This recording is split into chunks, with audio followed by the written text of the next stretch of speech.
તો હવે વિગતવાર સમાચાર જોઈએ તો વાવથરાના થરાના ઉણ ગામે થયેલી માથાકૂટનું વિડીયો સામે આવ્યો છે।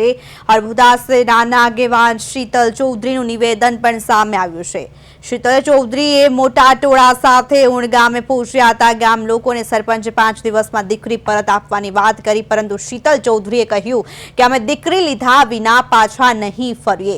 તેમણે ચૌધરી સમાજના નેતાઓને પણ અપીલ કરી છે કે તેઓ આ મામલે ધ્યાન આપે અને અમે તમને વોટ આપ્યા છે। તેમણે વધુમાં કહ્યું કે અમે અમારી દીકરી આપી છે અને અમારી દીકરી અમને પરત આપો।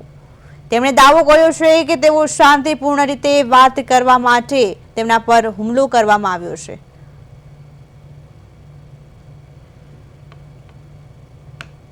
તો થરાના ઉણ ગામે માથાકૂટનો વિડીયો વાયરલ થયો છે। અર્બુદા સેનાના શીતલ ચૌધરીનું નિવેદન સામે આવ્યું છે। શીતલ ચૌધરીએ કહ્યું કે અમે દીકરી લીધા વિના પરત નહીં ફરીએ।